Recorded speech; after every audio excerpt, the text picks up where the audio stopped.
unusual ring, so because it's wider, it's going to need a slightly larger mould frame.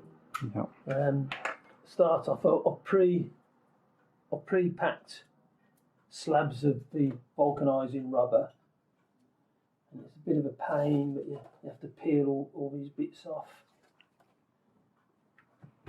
and just build it up slightly from the bottom, because you need not too much rubber, but you want enough so that the wax doesn't come out of the bottom if you haven't packed it thick enough. So I'll tend to put 2 slabs on the bottom first, and then I have to build the mould around the ring, and it's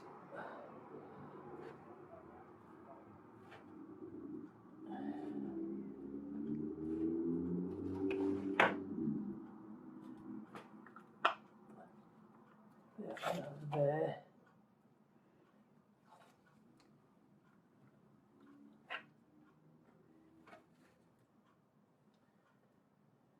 If I was doing a flat piece, like a pendant or charm, then there's no cutting out required. I can just put 1 slab on over it, and it's ready to go. Yeah. This particular one requires 10 slabs of rubber, so that's the first 4, and the 5th one, which is my central slab.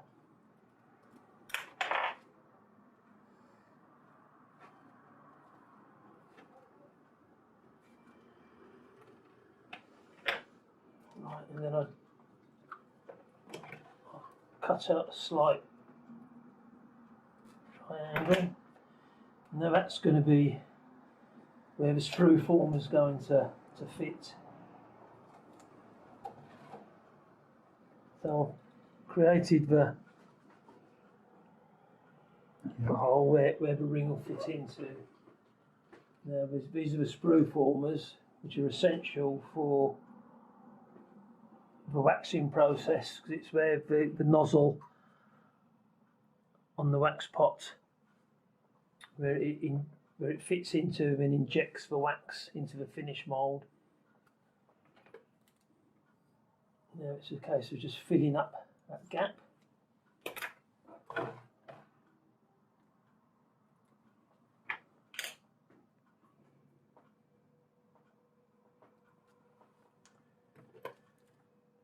It's fairly new, this is.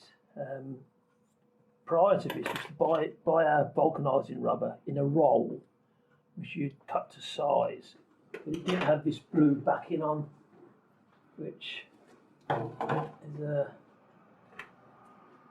fiddly and takes a lot longer as well.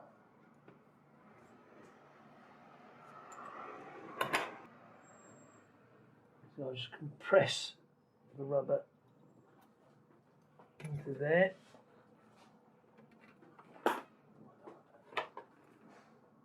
So now I'll start on the next.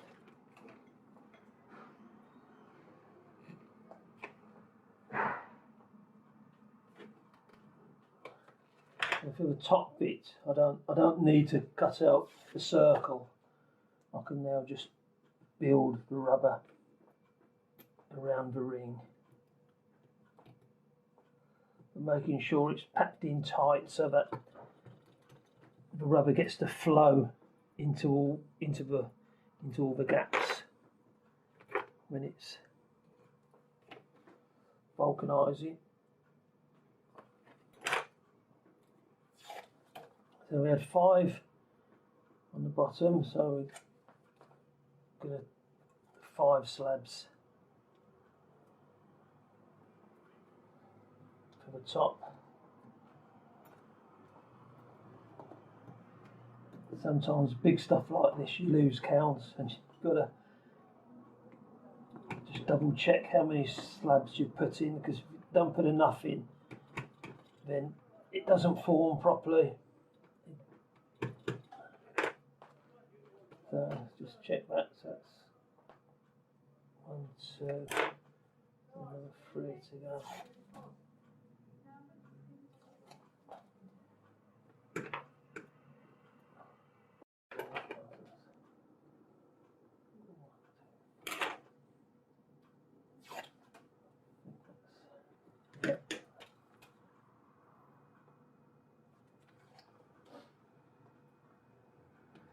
So that's the packing completed. Okay. Also, and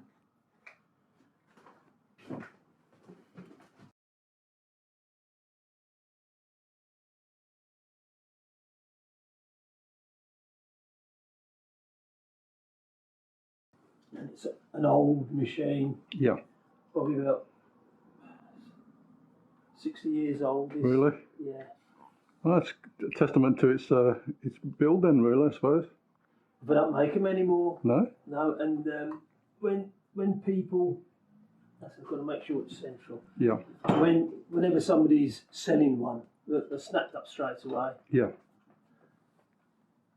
Because you just can't get them like this anymore. Now, we're all like the small hobbyist Yes. ones. Now I just got to leave that for just 30 seconds as the heat goes through it and Right. it starts to melt the rubber. Okay. And it's just a process of slowly dropping the plates down, putting more pressure on. Oh, I see. That normally takes up to 5 minutes. Yeah. So it's just a gradual thing. So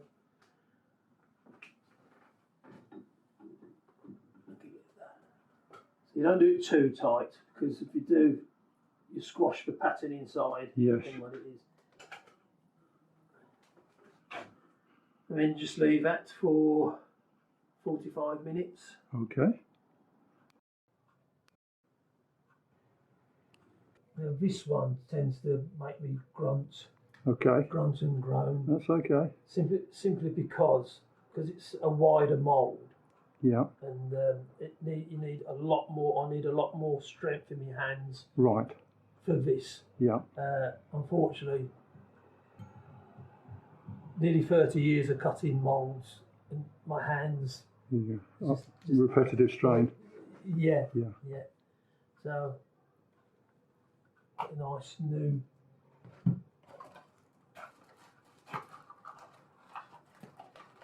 Fresh blade. Now the blades, basically you should, to get a nice clean cut, so you don't get no parting lines, you should use at least one blade per mould. So some people like to try and make about 5 moulds from one blade, but that's when you get a rough cut, and then consequently when they're injected with wax you get bad parting lines, which your manufacturers then complain about. Right, start off. Right. Is that the way?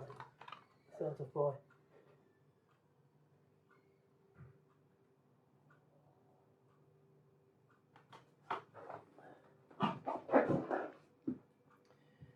So I wouldn't normally do a zigzag like this, but because it's a thick mould and I won't be able to open it wide enough to cut a deep lug into the corners, I have to do this, and I'll show you with another mould how I lug them.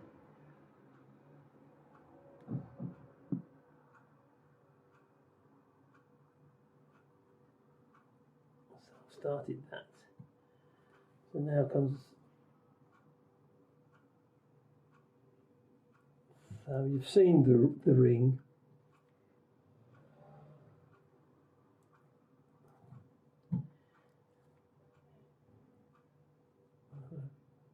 Come follow the sprue down, and then I'm coming onto the actual shank of the ring. Keep to the edge, I keep the tip of my blade. I don't use any part of the blade except the very tip. I'll just use that to follow the edge of the ring, like so.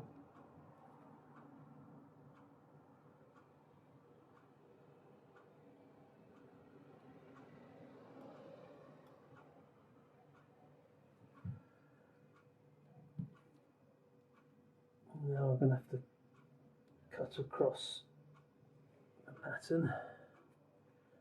Normally I try to avoid cutting across the pattern, but on rings like this it's unavoidable. One, because of the size of the mould, and two, because of the design of it, of the pattern.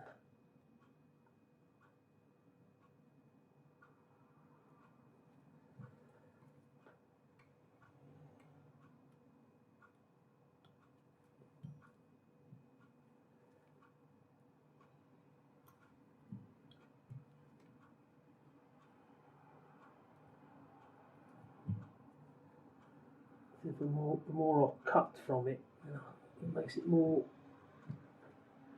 movable.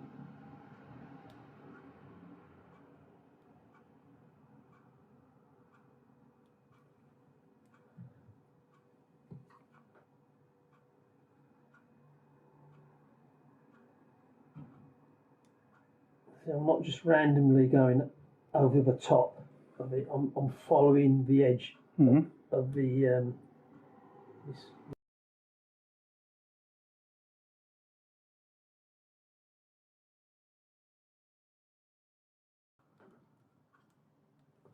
So I've done that, so now I just need to release these parts here.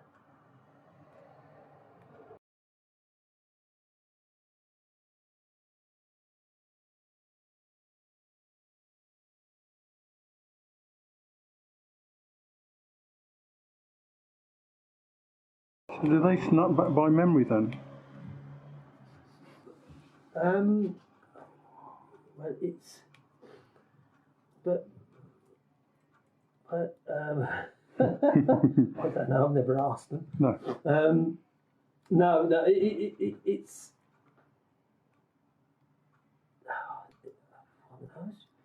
What do you call it?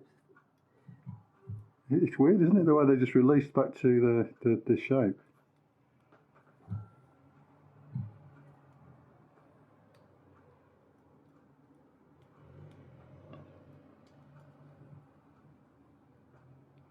This is the hard part. I'm going to bend it back more in the.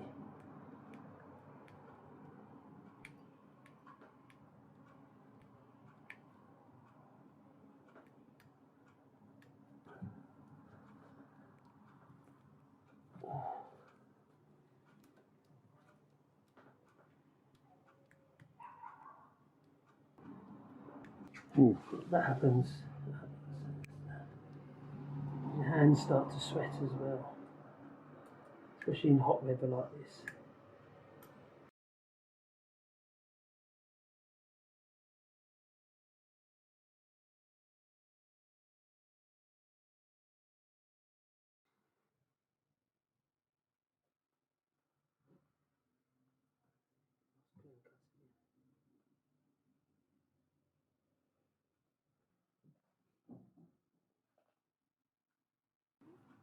So now,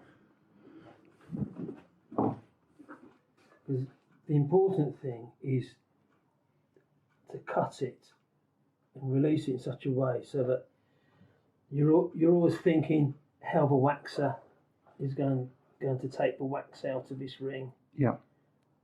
So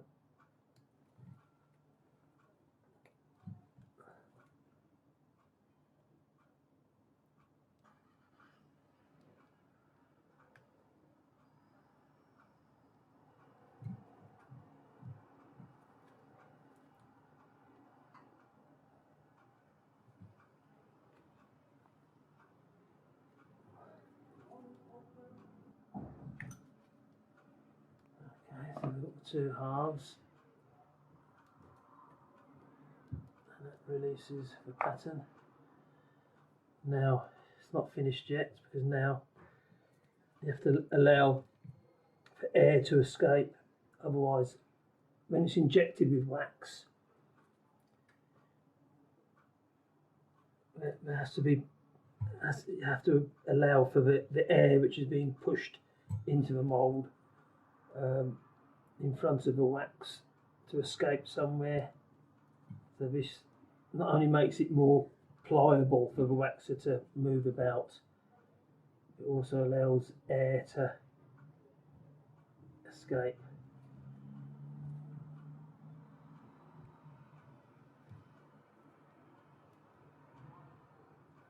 You have to keep the cutting to the edge as much as possible.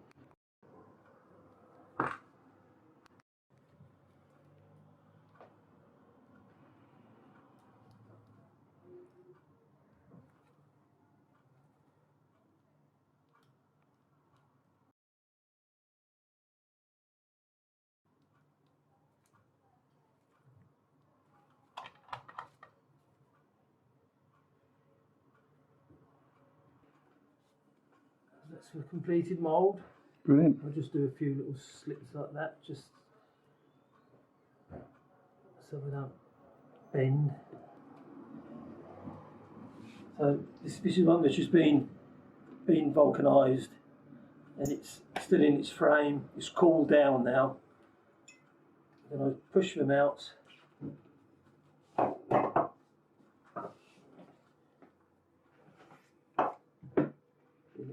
I just trim the excess. Now this one's two colours because I've combined some pink rubber, which is non-shrink pink.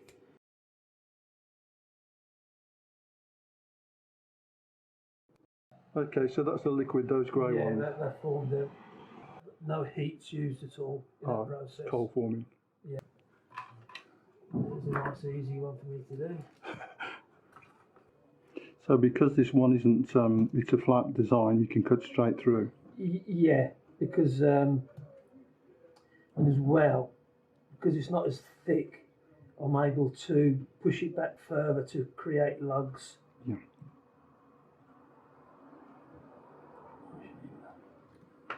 So I'm just creating the lugs at the moment.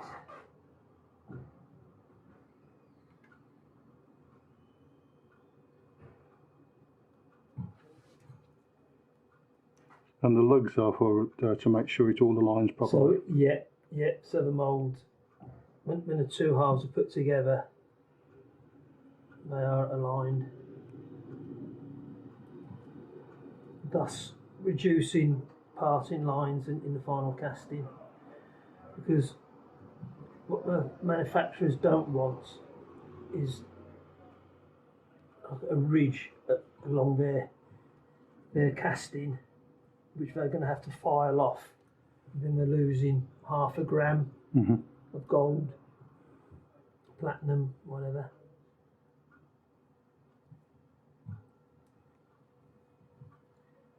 Yep. So.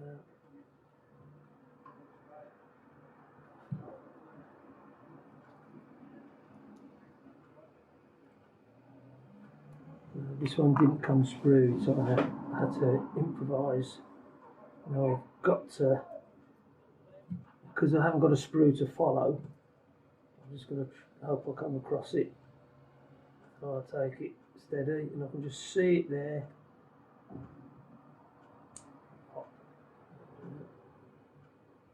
Because being flat, you can easily cut past it. So you're cutting over it or under it rather than across it.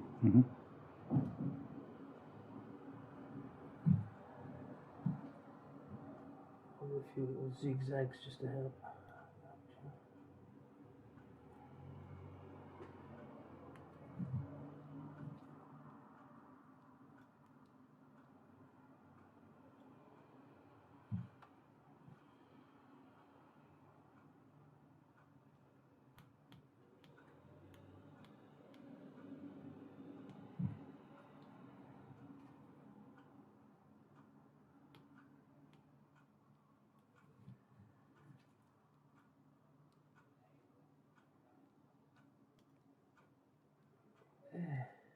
If all my jobs are that easy, I'll be a happy man.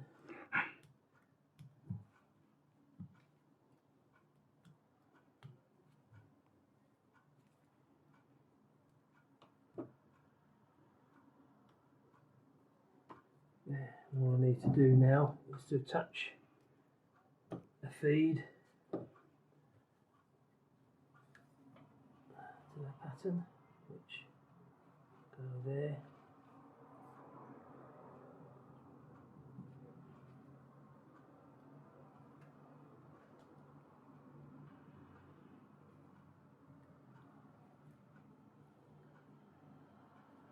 Just do a little for the air to escape. If you don't let the air escape, you get air bubbles in the casting, and everybody moans at me then.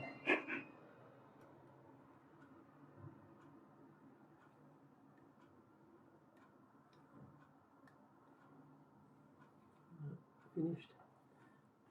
So those screws in the back are just to take the tension out of the... Yeah. So it lies flat. Yeah.